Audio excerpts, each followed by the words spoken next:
Hope అంటే నిరీక్షణ. ఈ నిరీక్షణ గురించి మనం తెలుసుకోవడం కోసం తీసుకున్నటువంటి లేఖన భాగము లూకా రాసిన సువార్త 1వ అధ్యాయము 5వ వచనం నుంచి 7వ వచనం వరకు చదువుతాం. యూదయ దేశపు రాజైన హేరోదు దినములలో అబియా తరగతిలోనున్న జకర్యా అను ఒక యాజకుడుండెను. అతని భార్య అహరోను కుమార్తెలలో ఒకతే. ఆమె పేరు ఎలిజబెతు. వీరిద్దరూ ప్రభువు యొక్క సకలమైన ఆజ్ఞల చొప్పునను న్యాయవిధుల చొప్పునను నిరపరాధులుగా నడుచుకొనుచు దేవుని దృష్టికి నీతిమంతులై యుండిరి. ఎలిజబెతు గొడ్రాలైనందున వారికి పిల్లలు లేకపోయిరి, మరియు వారిద్దరూ బహుకాలము గడిచిన వృద్ధులైరి. జకర్యా, ఎలిజబెత్ వారిద్దరూ కూడా చక్కగా వారికి నియమింపబడినటువంటి దినాలలో దేవునికి యాజక ధర్మము చేసేటువంటి వారిగా ఉన్నారు. బహుకాలము గడిచిన వృద్ధులుగా ఉన్నారు. అంటే ఎవరి కాలంలో బహుశా వారు యాజక ధర్మం ప్రారంభించి ఇంచుమించు బహుకాలము గడిచినటువంటి వృద్ధులుగా ఉన్నప్పటికీ కూడా వారిద్దరికి ఉన్నటువంటి స్థితి ఏమిటి అంటే వారికి పిల్లలు లేదు, గొడ్రాలుగా ఉంది. కానీ వీరి గురించి రాయబడినటువంటి విషయం చాలా అద్భుతంగా ఉంది బైబిల్లో. 6వ వచనం, వీరిద్దరూ ప్రభువు యొక్క సకలమైన ఆజ్ఞల చొప్పునను న్యాయ విధుల చొప్పునను నిరపరాధులుగా నడుచుకొనొచ్చు దేవుని దృష్టికి నీతిమంతులై ఉండేది. దేవుడు ఇస్తున్నటువంటి అద్భుతమైనటువంటి సాక్ష్యం ఏమిటి అంటే జకర్యా, ఎలిజబెత్ కొరకు ఇద్దరు గురించి రాస్తున్నాడు. వీరిద్దరూ ప్రభువు యొక్క సకలమైన ఆజ్ఞల చొప్పున నడిచేటువంటి వారట. న్యాయ విధుల చొప్పున నిరపరాధులుగా నడుచుకున్నారట. అంటే యాజకులుగా ఉండి దేవుని ఆజ్ఞలను పాటిస్తూ దేవుని న్యాయ విధులు నిర్వహించడంలో నిరపరాధులుగా, ఎక్కడ కూడా అపరాధము లేనటువంటి స్థితిలో ఈ యొక్క యాజకులుగా వారు ఉండి దేవుని దృష్టికి కూడా నీతిమంతులుగా ఉన్నారు. దేవునికి స్తోత్రం కలుగును గాక. కానీ ఇక్కడ ఆలోచించవలసిన విషయం ఏంటంటే ఇంతకాలము దేవునికి సేవ చేస్తున్నప్పటికీ, ఇంత చక్కగా నిరపరాధులుగా సేవ చేస్తున్నప్పటికీ వారికి ఉన్న లోటేంటి? పిల్లలు లేరు. పిల్లలు లేరు అన్న దాని మీద ఎక్కడ కూడా వీరిద్దరూ వారి యొక్క ఆత్మ సంబంధమైన జీవితంలో వెనుకంజ వేయలేదు, వారి యొక్క యాజక ధర్మంలో వెనుకంజ వేయలేదు, దేవుని ఎదుట నిరపరాధులుగా నీతిమంతులుగా నడిచేటువంటి విషయంలో ఎక్కడ కూడా వెనుకంజ వేయలేదు. అంటే వారికి ఉన్న శరీర సంబంధమైనటువంటి అవసరాలు వారికి తీరకపోయినప్పటికీ, ప్రజలలో అందరికీ ఉండేటువంటి పిల్లలుగా ఉన్నటువంటి అందరూ కలిగి ఉన్న పిల్లలు ఉంటే, యాజకులుగా ఉన్నటువంటి వీరికి పిల్లలు లేనప్పటికీ దేవుడిని సేవించే విషయంలో ఏమాత్రము కూడా వెనుకాడలేదు. హల్లెలూయా. ఎంత చక్కటి యాజకులుగా ఉన్నారు పిల్లలు. కొన్ని విషయాల్లో దేవుడు ఎందుకు గర్భాన్ని మోస్తాడనే విషయం గత వారం మీకు అన్న గురించి చెప్పినప్పుడు కూడా చెప్పాను. దేవుడు ఆలస్యము చేస్తున్నాడంటే దాని వెనక ఒక ప్రధానమైనటువంటి కారణము ఉంటుంది అనే విషయం అర్థం చేసుకోవాలి. గర్భఫలం ఒకటే కాదు, ఏదైనా నీ జీవితంలో అనుకున్నది ఆలస్యం అవుతుంది, ఎందుకో ఈ విధంగా నడుస్తుంది అని నువ్వు అనుకుంటే దానికి ఒక ప్రధానమైన కారణం ఉంటుంది. ఆ కారణం అది దేవునికే తెలుసు. దాన్ని దేవుడు ఎప్పుడు దాన్ని అమలు చేస్తాడంటే ఆయన సమయంలో అమలు చేస్తాడు. Praise the Lord. In his time. గలతీ పత్రిక 4వ అధ్యాయము. అయితే కాలము పరిపూర్ణమైనప్పుడు దేవుడు తన కుమారుని పంపెను. కాలము పరిపూర్ణమైనప్పుడు దేవుడు తన కుమారుని పంపాడు. ఏదైనా మన జీవితంలో జరగాలి అంటే దానికి కాలము పరిపూర్ణం అవ్వాలి. మనం అంటూ ఉంటాం కదా, టైం రావాలంటే దేనికైనా అని అంటూ ఉంటాం. కాలగతులు ఎవరి వశంలో ఉన్నాయి? దేవుని వశంలో ఉన్నాయి. కాబట్టి హన్నా జీవితంలో దేవుడు ఏ విధముగా అయితే చాలా కాలం వరకు ఆపాడు అంటే అక్కడ ఒక యాజకుడు కావాలి కాబట్టి దేవుడు గర్భాన్ని మూసి మరి ఏలి స్థానంలో వారి కుమారుని కాకుండా ఆ సమూయేలుని అక్కడ యాజకుడిగా ఉంచడం జరిగింది. అన్నా గర్భం మూడని కారణం అది. కాలం పరిపూర్ణమైనప్పుడు దేవుడు అన్నాకు గర్భాన్ని ఇచ్చాడు.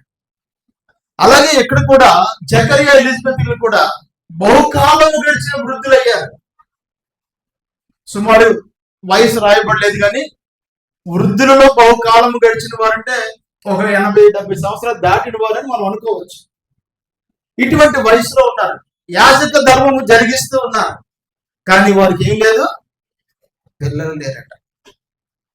అయితే 8వ వచనం నుంచి అక్కడ రాయబడినటువంటి మాట ఏమిటంటే, జకరియా తన తరగతి క్రమము చొప్పున దేవుని ఎదుట యాజక ధర్మము జరిగించుచుండగా, యాజక ధర్మం జరిగిస్తున్నాడు. ఆ సమయంలో జరిగిస్తుంటే ఆయన వంతు వచ్చిందట, ధూపము వేసేటువంటి వంతు దేవాలయంలో. అప్పుడు జకరియా ధూపం పట్టుకొని దేవాలయం లోపలికి వెళ్ళాడు. ప్రజలందరూ బయట ప్రార్థన చేస్తూ ఉన్నారు. ఈ యొక్క యాజకుడైనటువంటి జకరియా ఈ ధూపమును పట్టుకొని లోపల గర్భగుడిలోకి వెళ్ళినట్లుగా మనం చూస్తున్నాం. ప్రియమైన దేవుని సంగమా, ఇక్కడ జరుగుతున్నది ఏమిటంటే 11-12 వచనాల్లో ప్రభువు దూత ధూపవేదిక కుడివైపున నిలిచి అతనికి కనబడగా జకరియా అతని చూచి తొందరపడి భయపడినవాడాయెను. అప్పుడు ఆ దూత అతనితో, జకరియా భయపడకుము, నీ ప్రార్థన వినబడినది, నీ భార్య అయిన ఎలిజబెతు నీకు కుమారుని కనును, అతనికి యోహాను అను పేరు పెట్టుదువు. చాలా సంవత్సరాలు జరిగిన తర్వాత ఆ సంవత్సరము ఆయన వంతు వచ్చినప్పుడు ఆయన ధూపం వేస్తుండగా దేవుని యొక్క దర్శనము ఆ యొక్క జకర్యాకి కలుగుతుంది. దూత నిలబడి చెప్తుంది, జకర్యా నీ ప్రార్థన వినబడినది. అప్పుడు చేశాడట ప్రార్థన, ధూపం వేసేటప్పుడు వెళ్ళి ఉన్న చేశాడ ప్రార్థన కాదు. ఆయన ఎప్పుడో ప్రార్థన చేసి ఉంటాడు. వయసులో ఉన్నప్పుడు, కొంచెం వయసు దాటిపోతుంది అయినా నాకు పిల్లలు లేరు అనుకున్నప్పుడు, దేవా మాకు సంతానము కావాలి అని బహుశా వారు ప్రార్థన చేసి ఉంటారు. కానీ ఆ సమయంలో ప్రార్థన చేసినట్టుగా లేదు. వారు ధూపం వేయడానికి తన వంతు వృద్ధాప్యంలో వేస్తున్నాడు.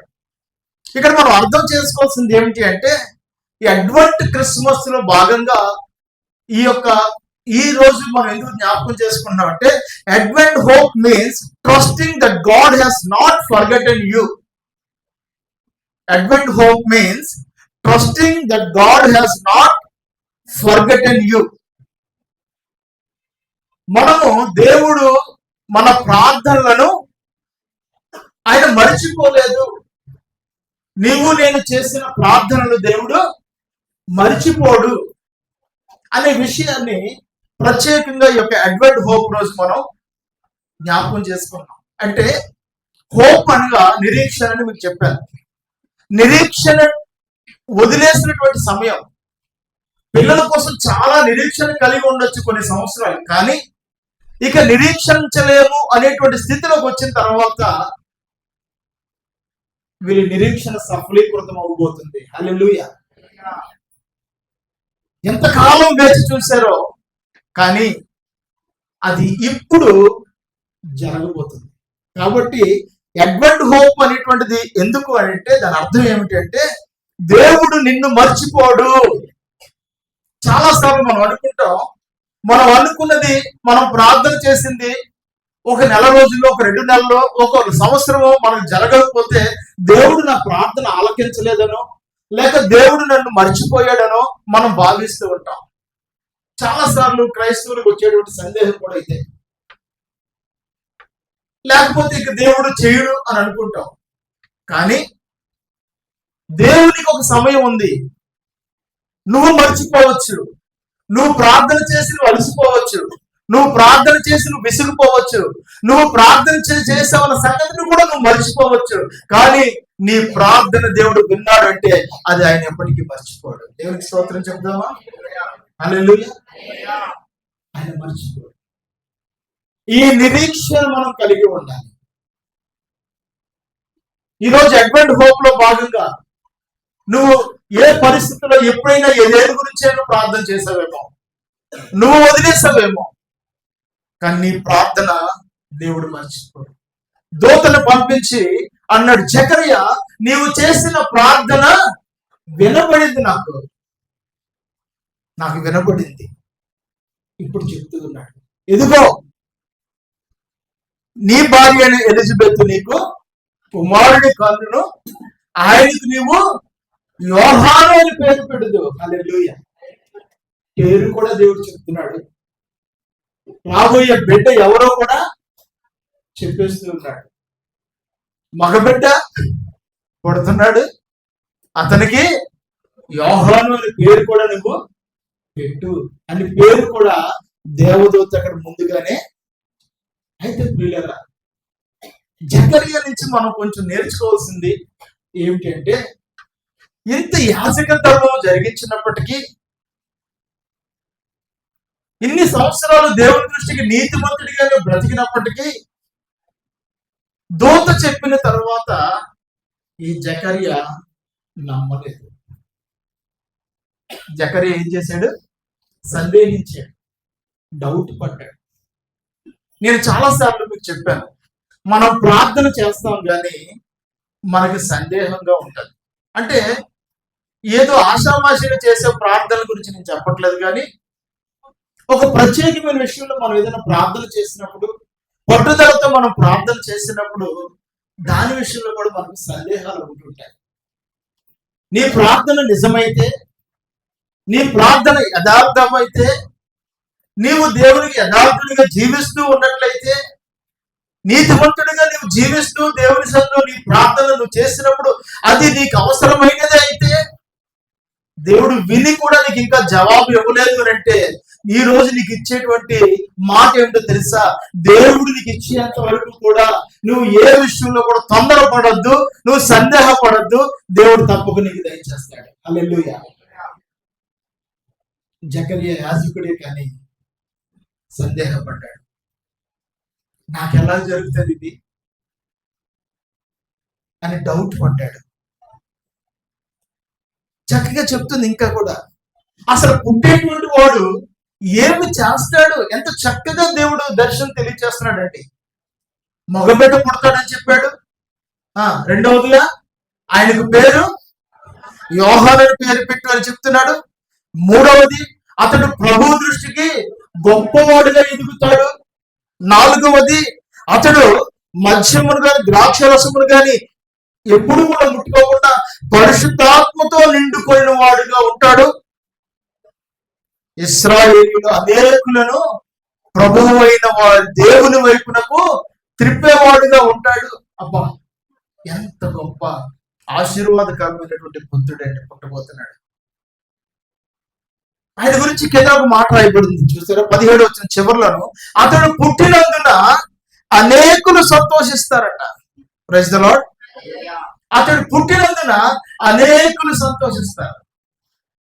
అటువంటి బిడ్డ పుట్టబోతున్నాడయ్యా నీకు అని దేవదూత చెబితే 18వ వచనంలో జకరియా అంటాడు, ఇది నాకు ఎలాగో తెలియను, నేను ముసలివాడును, నా భార్యను బహుకాలము గడిచినదని దూతతో చెప్పగా. ఇంత చక్కటి వివరణతో కళ్ళకు కట్టినట్టు జరగబోయేదాన్ని దూత చెబితే, నేను ముసలివాడును, నా భార్య ముసలిది, ఇది ఎలా జరుగుతుంది అని యాజకుడుగా ఉండి కూడా దేవుని మాటను నమ్మనటువంటి వాడే సందేహంతో ఉన్నాడు. అటువంటి పరిస్థితుల్లో గాబ్రియల్ దూత అంటుంది, నువ్వు నమ్మలేదు కనుక ఒక సూచన ఇస్తున్నాను. ఏంటో సూచన తెలుసా? ఇది మొదలుకొని నీకు ఆ కుమారుడు జన్మించి ఆ కుమారుడికి నువ్వు మరలా పేరు పెట్టే వరకు కూడా నీవు మోగవాడమైపోతావు. సూచన కూడా దేవుడు ఇస్తున్నాడు. నమ్మలేదు కదా? ఎలాంటి సూచన అంటే పనిష్మెంట్ తో కూడినటువంటి సూచన. పాపం ఆ దినం మొదలుకొని బయటకు వచ్చాడు, ఇంకా మాటలు లేవు. ప్రజలందరికీ అర్థమైంది ఏదో దర్శనం కలిగింది, మాట్లాడట్లేదు. లోపలికి చక్కగా వెళ్ళాడు, కానీ బయటకు వచ్చేసరికి మాటలు లేవు. 9 నెలలు మాట్లాడలేదు, అన్ని సైగలు చేసుకుంటూ ఉన్నాడు. లేదంటే తన భార్యకి ఏదో చెప్పాలనుకుంటే రాసి పెడుతున్నాడేమో, ఎవరికైనా ఏమైనా చెప్పాలనుకుంటే రాస్తున్నాడేమో తెలియదు, కానీ 9 నెలలు మనం మాట్లాడలేదు. కానీ దేవుడు ఏం చేశాడండి, ఆయన సేవ చేసే దినాలు గడిచిపోయిన తర్వాత ఇంటికి వెళ్ళిపోయాడు. చెప్పాను కదా, కొంత సమయం ఆయన చేసేటువంటి సేవ కాలం అని. అది అయిపోయింది, ఇంటికి వెళ్ళాడు. ఇంటికి వెళ్ళిన తర్వాత అక్కడ జరుగుతున్నది 24వ వచనం. ఆ దినములైన పిమ్మట అతని భార్య ఎలిజబెతు గర్భవతి అయి మనుషులలో నాకుండిన అవమానము తీసివేయుటకు నన్ను కటాక్షించిన దినములలో ప్రభువు ఇలాగు చేసెననుకొని 5 నెలలు ఇతరుల కంట పడకుండెను. సో వారిద్దరు ఇంటికి వెళ్ళిన తర్వాత వారి దాంపత్య జీవితాన్ని కొనసాగించారు. దేవుడు జ్ఞాపకం చేసుకున్నాడు, ఎలిజబెత్ గర్భవతి అయింది. హల్లెలూయా. ఆ తర్వాత మనం చూసినట్లయితే ప్రసవ కాలము వచ్చినప్పుడు ఎలిజబెతు కుమారుని కనెను. 9 నెలలు అయిన తర్వాత ఆ యొక్క బిడ్డను కన్నాడు, వృద్ధాప్యంలో కన్నాడు. ఇక పేరు పెట్టవలసినటువంటి సమయం వచ్చింది. దేవాలయానికి తీసుకెళ్లి సున్నతి చేయించి పేరు పెట్టాలి. తీసుకెళ్ళారు. అందరూ అక్కడ అంటున్నారట, జకరియా కదా, ఆ పేరు వచ్చేటట్టుగా పెట్టబోతున్నారట. వద్దు.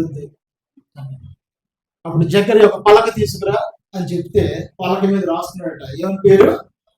యోహాను అని పేరు పెట్టు. జ్ఞాపకం చేసుకున్నాడు దేవుడు ఇచ్చినటువంటి వాగ్దానాన్ని. యోహాను అని పేరు పెట్టు అని యోహాను అని రాశాడట. తన భార్య ఎలిజబెత్ కూడా అడిగినప్పుడు ఆమె కూడా ముందదే చెప్పింది, ఈయనకు యోహాను అని పేరు పెట్టి. ఇద్దరు ఎప్పుడైతే అలాగే చెప్పారో, ఈయన జకరియా ఎప్పుడైతే యోహాను అని రాసి చూపించాడో వెంటనే నోరు వచ్చింది. హల్లెలూయా.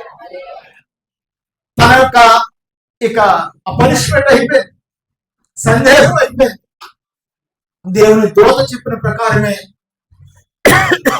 జరిగిందని తెలుసుకొని దేవుడిచ్చినటువంటి ఆ పేరును పెట్టడం జరిగింది. ప్రియమైన దేవుని సంగమా, అడ్వెంట్ హోప్ భాగంగా మనం నేర్చుకోవాల్సింది ఏమిటి అంటే, జకరియా యొక్క అవిశ్వాసము, దేవుని యొక్క అద్భుతమైనటువంటి కృప, ఈ రెండు మనం నేర్చుకుంటున్నాం. జకరియా అవిశ్వాసమై కనపరిచినప్పటికీ కూడా దేవుని కృప ఆయనను విడిచిపెట్టలేదు. కాబట్టి ఈ అన్బిలీఫ్ అనేటువంటిది లేదా డిస్బిలీఫ్ అనేటువంటిది మనుషుల యొక్క వీక్నెస్, విశ్వాసము లేకపోవటం కానీ, ఒక్కొక్కసారి సందేహించడం కానీ మనుషుల యొక్క బలహీనత. కానీ దేవుని యొక్క వాగ్దానం ఉంది చూసారా, అది మాత్రం దేవుని యొక్క కృప. హల్లెలూయా. ఆయన ఇచ్చిన వాగ్దానము ఆయన కృపను బట్టి అనుగ్రహిస్తాడు తప్ప మన నీతిని బట్టి, మన యథార్థతను బట్టి కాదు. ఇక్కడ అవిశ్వాసముతో జకరియా ఉన్నాడు కదా అని దేవుడు వెనక్కి తీసేయలేదు వాగ్దానాన్ని. దేవుని కృప అంత గొప్పది. హల్లెలూయా. కాబట్టి మనం నేర్చుకోవాల్సింది ఏమిటంటే, మనం ఎప్పుడు ప్రార్థన చేసామో, ఒకవేళ జరగదులేని వదిలేసి ఉంటావేమో, కానీ నువ్వు దాని విషయంలో సరైనటువంటి కాన్ఫిడెన్స్ లేకుండా దాని మీద వదిలేసి ఉంటావేమో, కానీ అది నీకు అవసరమైతే దానిని కానీ, లేదా నీకు ఇవ్వబోయేటువంటి దేవుడికి మరొకటి కానీ దేవునికి ఇవ్వడానికి కానీ సిద్ధపడతాడు. ఆయన ఎప్పుడూ మన కొరకు లేక తన ప్రజల కొరకు పని చేస్తూనే ఉన్నాడు. దేవునికి స్తోత్రం కలుగును. God is still working and still faithful. ఆ రోజు జకరియా విషయంలో కానీ, అంతకుముందు హన్నా విషయంలో కానీ, అంతకుముందు అబ్రహాం విషయంలో కానీ, ఈ రోజు నీ విషయంలో కానీ దేవుడు నమ్మదగిన దేవుడై ఉన్నాడు. హల్లెలూయా చెప్తామా? దేవుడు నమ్మదగినటువంటి దేవుడై ఉన్నాడు. ఆయన తాను చేసిన వాగ్దానమును ఆయన తప్పక నెరవేర్చేటువంటి దేవుడై ఉన్నాడు. ఆయన చేసిన వాగ్దానమును ఆయన సమయంలో ఆయన పూర్తి చేసేటువంటి వాడుగా ఉన్నాడు.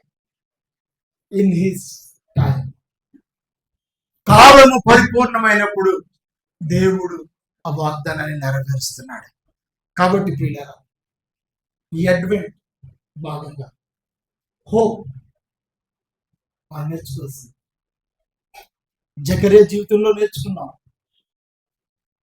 ఎప్పుడో జరిగిపోయిందని నేర్చుకున్నాం. ఈరోజు మనం ఒక నిరీక్షణ కలిగి ఉండాలి. ఏమిటో తెలుసా?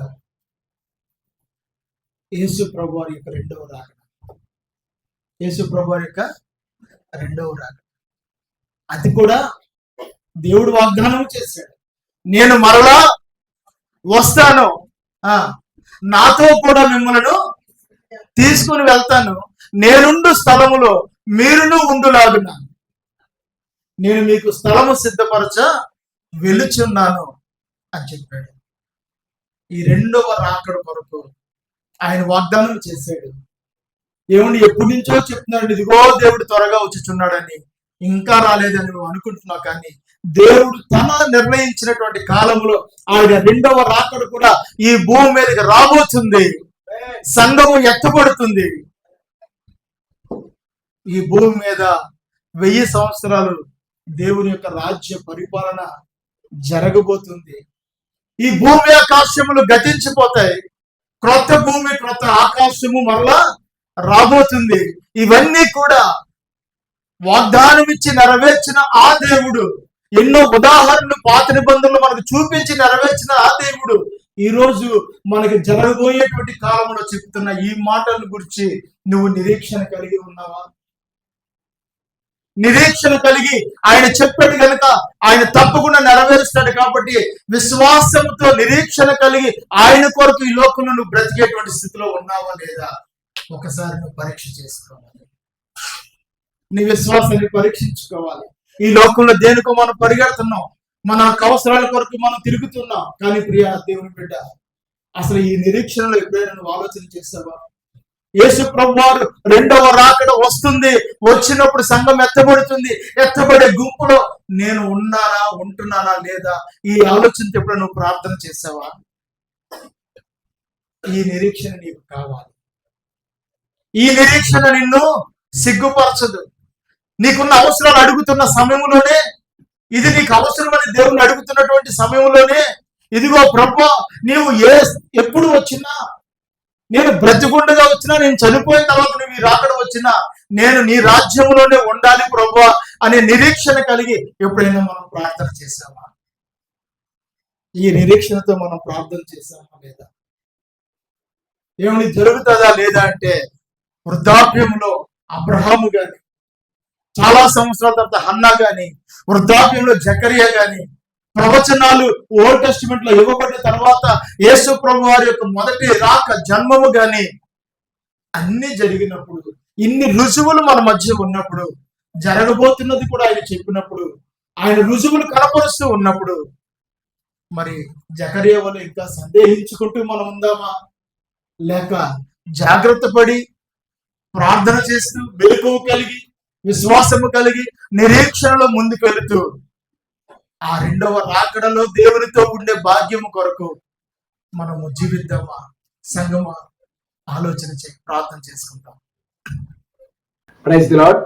మాస్టర్ వాయిస్ ఛానల్ ద్వారా మీరు విన్న ఈ వాక్య ధ్యానము మిమ్మల్ని ఆత్మీయంగా బలపరిచిందని విశ్వసిస్తున్నాము. ఇంకా అనేక మందికి ఆశీర్వాదకరంగా ఉండినట్లు ఈ మా ఛానల్ ని షేర్ చేయండి, సబ్స్క్రైబ్ చేయండి. దేవుని కృప మీకు సమృద్ధిగా తోడై ఉండును గాక. ఆమేన్.